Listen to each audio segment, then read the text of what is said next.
हर्षित landmark, सपनों का घर जैसा आप चाहते हैं हम बनाते हैं। 1, 2 एवं 3 BHK ready position flats. Call 9827321321।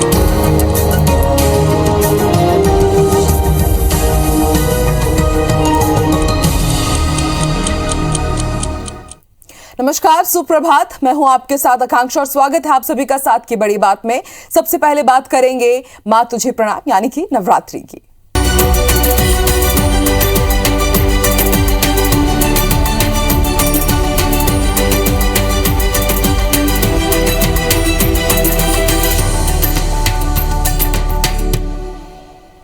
तो नवरात्रि के पावन पर्व में मां के 9 रूपों की पूजा अर्चना की जा रही है और इस बार नवरात्रि 8 ही दिनों की है। ऐसे में तृतीया और चतुर्थी एक ही साथ है।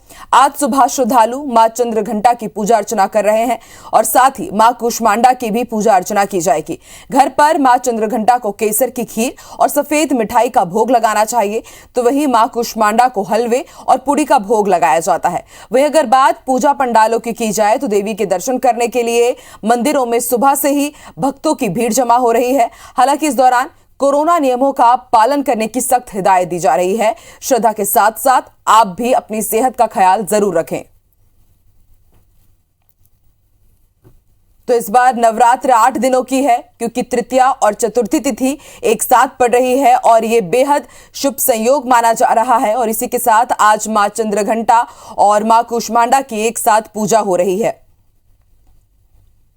सुबह से ही भक्त मंदिरों में पहुंच रहे हैं, माता के दरबार में मत्था टेक रहे हैं, उनका आशीर्वाद ले रहे हैं और अपनी मुरादों को पूरी करने के लिए मां के पास अर्जी भी दे रहे हैं। कहा जाता है कि मां कुष्मांडा को हलवे और पूड़ी का भोग बेहद प्रिय रहता है। और अगर बात की जाए पंडालों की तो देवी के दर्शन के लिए मंदिरों में सुबह से ही भक्तों की भीड़ जमा हो रही है।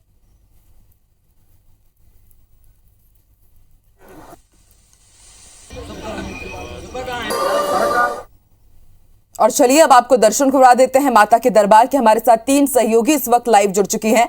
रायपुर से हमारे साथ प्रिया लाइव जुड़ी हैं, तो वहीं नीलम गुरवे इस वक्त हमारे साथ भोपाल से लाइव जुड़ चुकी हैं और शालिनी भी हमारे साथ लाइव जुड़ चुकी है। सबसे पहले रुक करते हैं प्रिया आपकी तरफ। आप बताइए किस मंदिर में आज आप पहुंची हैं और किस तरह का माहौल आप देख पा रही हैं, और माता के दर्शन भी करवाइए IBC 24 के दर्शकों को। बिल्कुल, आज आकांक्षा हम पहुंचे पुरानी बस्ती स्थित दंतेश्वरी मंदिर में और इस मंदिर की कई मान्यताएं हैं, लेकिन सबसे पहले हम IBC 24 के दर्शकों को दर्शन करवाएंगे मां दंतेश्वरी का। वे तमाम दर्शक जो घर पर बैठे हैं और संक्रमण के इस वक्त में सावधानी बरत रहे हैं, उन्हें IBC 24 के माध्यम से मां दंतेश्वरी के दर्शन करवाएंगे। इस दंतेश्वरी मंदिर की सबसे खास बात यह है कि यहाँ पर जो पुजारी रहते हैं वो यादव समुदाय के ही पुजारी रहते हैं। अक्सर हम मंदिरों में देखते हैं कि ब्राह्मण समुदाय से जो रहते हैं उन्हीं को पूजा पाठ का जो है वो ही पुजारी रहते हैं, लेकिन इस मंदिर की खासियत ही यही है किसी यादव समुदाय के लोगों ने ही बनवाया है और अब यहाँ पर पुजारी भी लगातार यादव समुदाय के लोग ही रहते हैं। और कुछ क्या खास इस मंदिर का, इस पर भी बात करेंगे। सबसे पहले महाराज जी, मंदिर का इतिहास कैसा रहा है? कहते हैं कि ग्वालिनों ने मंदिर की स्थापना की थी। मंदिर है जी 1400 ईस्वी का मंदिर है जी, जिसमें बेहद जंगल था। पूरे यहाँ पे पूरा जंगल था चारों तरफ। एक यादव ग्वाला यहाँ गाय चराने आता था जी, तो माता जहाँ पे विराजमान थी वहाँ गाय का थन से दूध निकलता था। तो ग्वाला को स्वप्न आया कि मैं यहाँ पे हूँ करके। स्वप्न आया आप किसी को बताओगे तो आपका देहांत हो जाएगा करके। उसने किसी को बताया नहीं। फिर उनके घर में चिंता होने लगे तो अपने मिसेस को बताया, वो देहांत हो गया। फिर पता चलने फिर खुदाई हुआ, फिर माता जी यहाँ विराजमान थी। इसका स्थापना किया गया है जी यहाँ पे।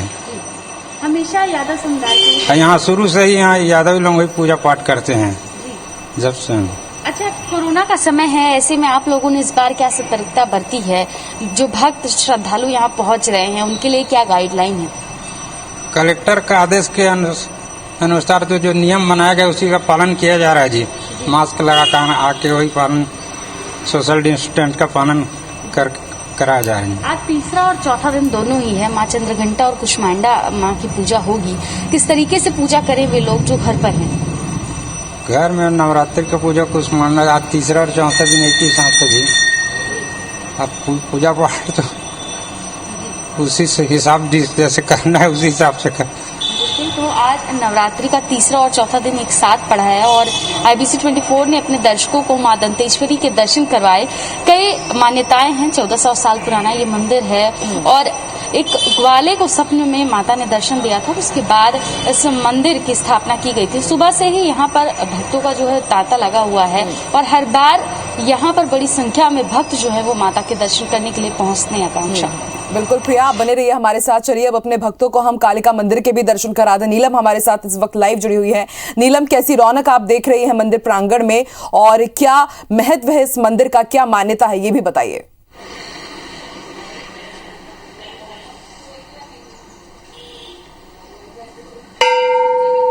जी बिल्कुल, सबसे पहले मैं IBC के दर्शकों को माता कालिका के ही दर्शन करवाना चाहूंगी। आप देख सकते हैं कि कितने सुंदर तरीके से, कितने मोहक तरीके से माता रानी का श्रृंगार किया गया है। राजधानी भोपाल के चूनाभट्टी स्थित ये जो कालिका माता का दरबार है, इसकी मान्यताएं काफी है। माता रानी के दर्शन मात्र से भक्तों का ऐसा मानना है कि उनकी मनोकामनाएं पूरी होती है, जो भी उनकी परेशानियां है माता रानी दूर करती है। और न केवल राजधानी बल्कि दूर दराज से भी लोग जो है इस मंदिर के दर्शन करने आते हैं। आप देख सकते हैं कि कितनी भव्य जो मूर्त है मां कालिका की यहाँ पर है और नवरात्रि के दिनों में बहुत ही खास श्रृंगार यहाँ पे किया जाता है हर एक मूर्त के हिसाब से। आज की अगर हम बात करें तो आप देख सकते हैं कि नारंगी रंग से पूरी तरीके से माता का श्रृंगार किया गया है और जैसे कि हमारी मान्यता है कि माता रानी को, माँ काली को जो है नींबू का हार चढ़ाया जाता है उनको प्रसन्न करने के लिए, उनकी पूजा करने के लिए। तो आप देख सकते हैं कि जो नींबू की बड़ी सी मालाएं हैं वो माता रानी को चढ़ी हुई है और जो एक प्रचंड रूप मां काली का माना जाता है वो उस रूप में मां यहाँ पर जो है विराजमान है। और सुबह से ही जो है भक्तगण यहाँ पर आते हैं। पूरे मंदिर प्रांगण की अगर हम बात करें तो न केवल माँ कालिका बल्कि यहाँ पर माँ दुर्गा और नीचे माँ वैष्णो की भी एक झांकी तैयार है। इसके अलावा सारे भगवान यहाँ पर, सभी भगवानों की मूर्त यहाँ पर स्थापित की गई है। इसके चलते ही यहाँ पर आसपास के सभी लोगों का जो है आना जाना लगातार लगे रहता है। हालांकि क्योंकि कोरोना काल अभी भी चल रहा है और प्रशासन की ओर से जो गाइडलाइन है कि मंदिर परिसर में ज्यादा लोग इकट्ठे ना हो, इस बात का खासा ध्यान रखा जा रहा है। इसलिए जो भी भक्त आ रहे हैं वो अपनी बारी से आकर के पूजा पाठ करते हुए यहाँ से निकल रहे हैं। जल अर्पण करके पूजा पाठ करके यहाँ से जो है जा रहे हैं और खासा महत्व माना जाता है। और अगर हम आज के दिन की बात करें तो जो हमारे हिंदू पंचांग के मुताबिक है आज तृतीया और चतुर्थी दोनों दिन जो है वो एक साथ पड़ रहे हैं। तो माँ चंद्रघंटा और माँ कुष्मांडा की आज पूजा की जाती है और उसी के आज के दिन के महत्व को देते हुए पूजा पाठ मंदिरों में किया जा रहा है। बिल्कुल नीलम, माँ का भव्य स्वरूप देख करके अंदाजा लगाया जा सकता है कि जो भक्तों की आस्था है कालिका मंदिर में वो इतनी प्रगाढ़ आखिर क्यों है। आप बने रहिए नीलम हमारे साथ। रुक कर लेते हैं शालिनी का। शालिनी इंदौर से इस वक्त हमारे साथ लाइव जुड़ी है। शालिनी, किस मंदिर आज आप पहुंची हैं? भक्तों को दर्शन कराइए मैया के दरबार के।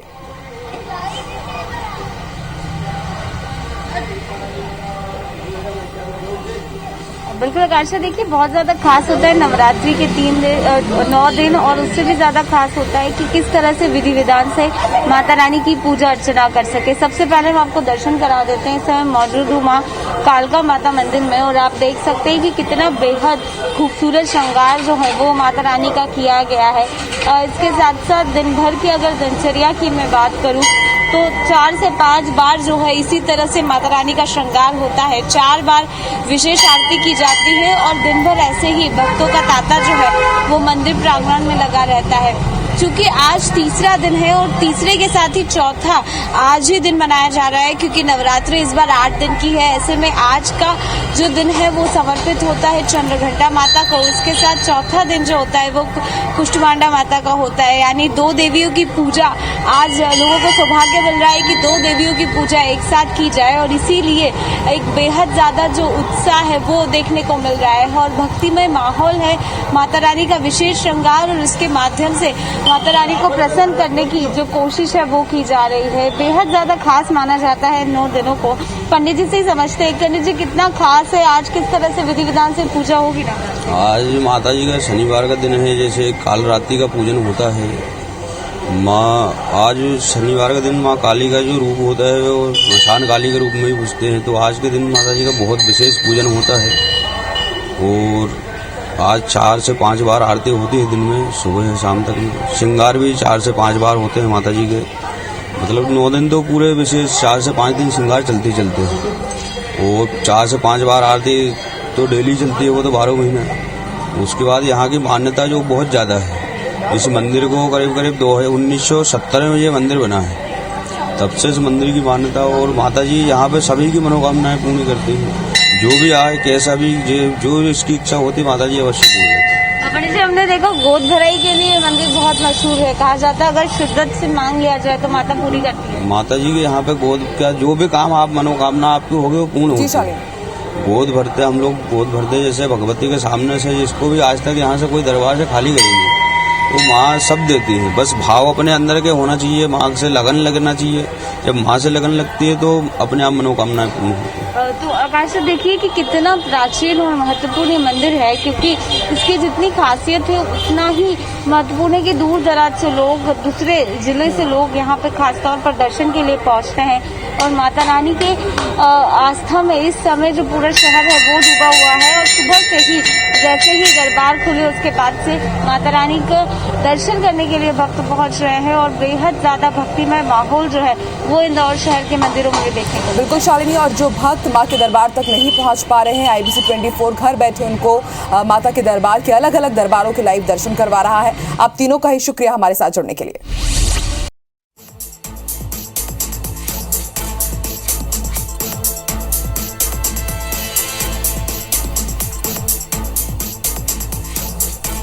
बड़ी खबर आपको बता दें, आज पूर्व CM रमन सिंह कवर्धा जाएंगे और उन बीजेपी कार्यकर्ताओं से मुलाकात करेंगे जिनकी गिरफ्तारी हुई है। और आज इस पूरे मामले में रायपुर में बीजेपी कार्यकर्ता प्रदर्शन भी करने वाले हैं। तो आज पूर्व CM रमन सिंह कवर्धा जाने वाले हैं, गिरफ्तार बीजेपी कार्यकर्ताओं से मुलाकात करेंगे और आज रायपुर में बीजेपी का प्रदर्शन भी होने वाला है। इससे पहले आपको बता दें, कवर्धा में बीजेपी का एक डेलीगेशन गया था, उनको वहां जाने की अनुमति नहीं दी गई थी और उसके बाद उनके ऊपर FIR भी दर्ज की गई है और गिरफ्तारी की गई है जिन बीजेपी कार्यकर्ताओं की। आज पूर्व CM रमन सिंह उनसे जाकर के मुलाकात करने वाले हैं। कवर्धा में दो पक्षों में विवाद के बाद जारी कर्फ्यू में आज सुबह 10 बजे से दोपहर 2 बजे तक कर्फ्यू में ढील दी जाएगी। इस दौरान दुकानें खोलने और लोगों को खरीदारी की अनुमति रहेगी। वहीं इंटरनेट सेवा बहाली में 2 दिन से ज्यादा का समय और लग सकता है। हालात जैसे जैसे सामान्य होंगे, कर्फ्यू में और भी रियायत दी जाएगी ताकि लोगों को राहत मिल सके। इधर घटना को लेकर पुलिस की कार्रवाई के विरोध में बीजेपी आज रायपुर में धरना प्रदर्शन करेगी। इस मामले में पुलिस ने जानकारी देते हुए बताया कि 3 अक्टूबर से लेकर अब तक सिटी कोतवाली में 7 अलग अलग FIR दर्ज की गई है। इनमें कुल 93 लोगों की गिरफ्तारी की गई है, 16 एक पक्ष से और 77 दूसरे पक्ष से। पुलिस ने कई बड़े बीजेपी नेताओं के खिलाफ भी केस दर्ज किया है, जिनमें राजनांदगांव सांसद संतोष पांडे, पूर्व सांसद अभिषेक सिंह, पूर्व संसदीय सचिव मोतीराम चंद्रवंशी, पूर्व विधायक अशोक साहू, बीजेपी के प्रदेश मंत्री विजय शर्मा, VHP नेता नंदलाल चंद्राकर, बीजेपी युवा मोर्चा के प्रदेश उपाध्यक्ष कैलाश चंद्रवंशी, युवा मोर्चा के अध्यक्ष पीयूष ठाकुर और बीजेपी जिला अध्यक्ष अनिल ठाकुर का नाम शामिल है। ज्यादातर बड़े नेताओं की गिरफ्तारी अब तक नहीं हो पाई है। फिलहाल मामले की जांच जारी है। वहीं राजनांदगांव सांसद संतोष पांडे ने घटना को लेकर सरकार पर निशाना साधा है। वहीं कवर्धा मामले को लेकर बीजेपी के प्रतिनिधि मंडल ने कल राज्यपाल अनुसुईया उइके से मुलाकात की। इस दौरान नेताओं ने राज्यपाल को कवर्धा के हालात और वहां पुलिस की भूमिका से अवगत कराया। राज्यपाल से मुलाकात के बाद पूर्व CM रमन सिंह ने बताया कि उन्होंने रिटायर्ड जज से कवर्धा मामले की जांच कराने की मांग की है। उन्होंने कहा कि वो कल खुद कवर्धा जाएंगे और इस मामले में गिरफ्तार किए गए कार्यकर्ताओं से मुलाकात करेंगे। बीजेपी का आरोप है कि राजनीतिक साजिश के तहत बीजेपी कार्यकर्ताओं पर गैर जमानती धाराएं लगाकर उन्हें गिरफ्तार किया गया है। बीजेपी का यह भी आरोप है कि जिन लोगों ने मारपीट की शुरुआत की उनके खिलाफ कोई कार्रवाई नहीं हुई है। नेताओं ने आरोप लगाया कि बीजेपी कार्यकर्ताओं को FIR से डराया जा रहा है। प्रतिनिधि मंडल में राजनांदगांव सांसद संतोष पांडे, पूर्व सांसद अभिषेक सिंह और बीजेपी नेता विजय शर्मा भी शामिल रहे। और चलिए बात करेंगे मध्य प्रदेश की। मध्य प्रदेश में खंडवा लोकसभा समेत पृथ्वीपुर, रेगांव और जोबट विधानसभा सीट पर उपचुनाव के नामांकन भरने का कल अंतिम दिन था। तीनों विधानसभा सीटों पर बीजेपी प्रत्याशियों ने शक्ति प्रदर्शन के साथ अपने नामांकन दाखिल किए। वहीं जोबट और रेगांव में कांग्रेस प्रत्याशियों ने अपने अपने पर्चे भरे। इस दौरान टिकट नहीं मिलने से नाराज बीजेपी और कांग्रेस नेता दोनों ही दलों की मुश्किल बढ़ाते हुए भी नजर आए। हालांकि दोनों ही दल ने नेताओं ने सब कुछ ठीक करने का दावा किया है। ये रिपोर्ट देखिए।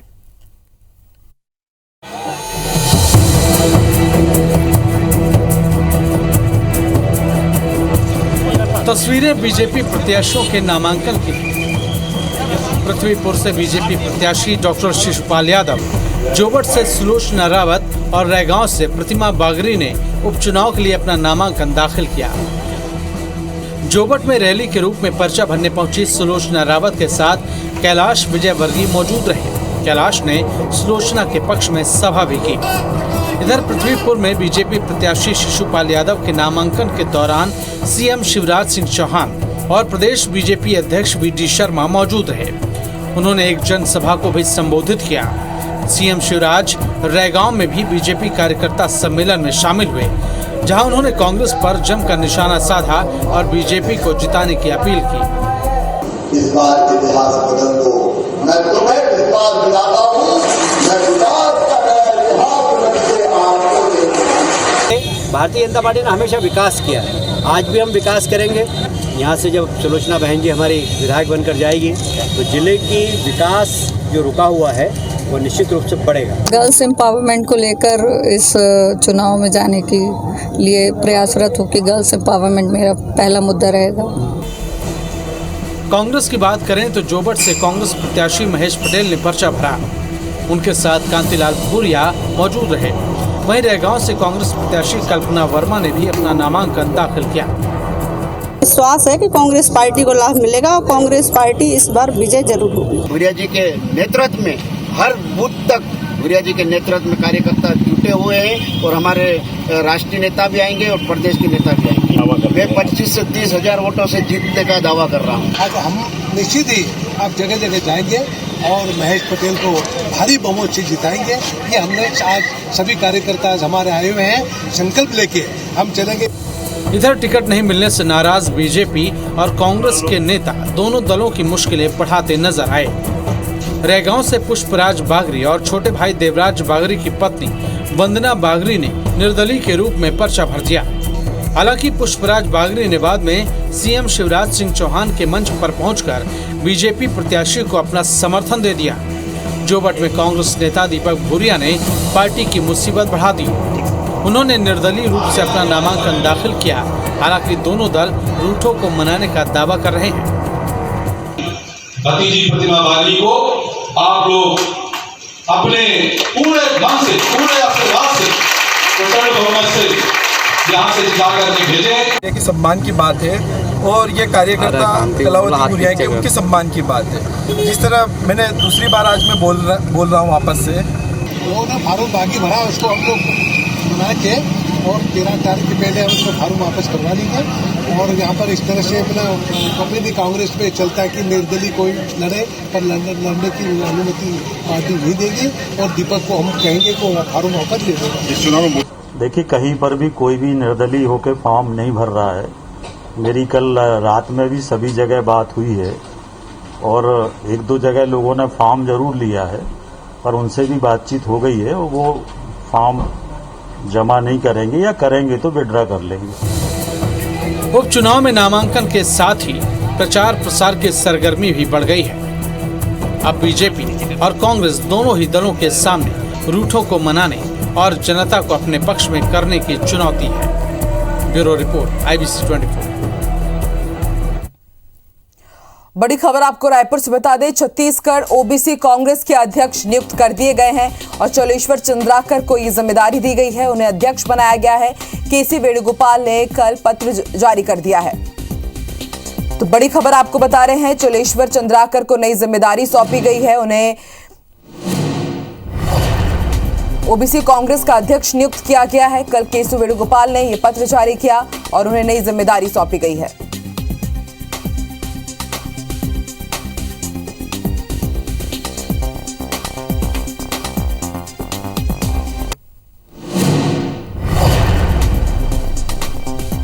चोलेश्वर चंद्राकर को नई जिम्मेदारी देते हुए छत्तीसगढ़ ओबीसी कांग्रेस का नया अध्यक्ष नियुक्त किया गया है। शनिवार सुबह भी रायपुर की 7 पानी टंकियों की जलापूर्ति नहीं हो पाएगी, जिसके कारण इन टंकियों से जुड़े इलाकों में पानी की सप्लाई नहीं होगी। बता दें कि अमलीडीह, अवंती विहार, कचना, आमा सिवनी, सड्डू, मुआ, दलदल सिवनी के संबंधित क्षेत्रों में जलापूर्ति प्रभावित रहेगी। दरअसल शटडाउन के दौरान 23 पानी टंकियों से संबंधित सुधार कार्य किया गया। इनमें से 16 टंकियों की सप्लाई लाइन का काम पूरा हो गया है, पर 7 टंकियों का मेंटेनेंस अभी तक पूरा नहीं हो पाया है। इसकी वजह से इन इलाकों में पानी की सप्लाई आज भी बाधित रहेगी। अधिकारियों का कहना है कि शाम तक मेंटेनेंस का काम पूरा हो जाएगा और रात को टंकी भर दी जाएगी, जिसके बाद पानी की सप्लाई होगी। हटा के बटियागढ़ थाना क्षेत्र में एक दर्दनाक सड़क हादसे में 4 लोगों की मौत हो गई, वहीं 4 अन्य लोग गंभीर रूप से घायल हो गए हैं।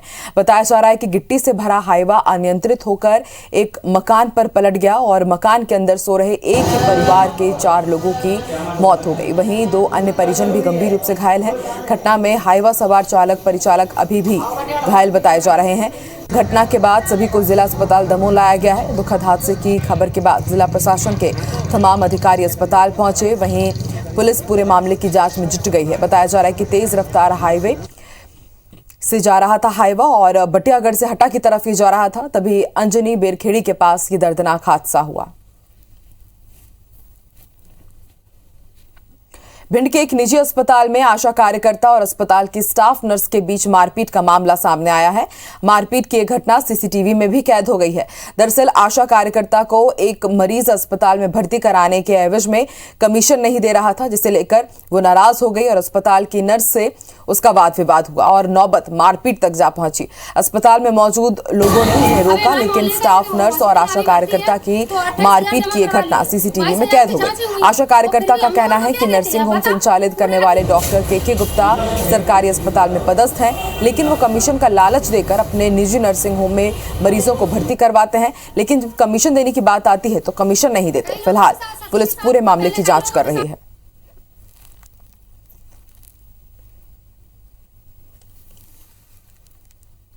तो तस्वीरें हम आपको दिखा रहे हैं, आप देख सकते हैं किस तरह से आशा कार्यकर्ता और नर्स के बीच जोरदार लड़ाई हुई है। स्वास्थ्य कर्मियों के बीच ये लड़ाई है और वहां आसपास जो लोग मौजूद थे उन्होंने उन्हें रोकने की कोशिश भी की, लेकिन जब तक वो रुकती, ये पूरी वारदात सीसीटीवी में कैद हो गई।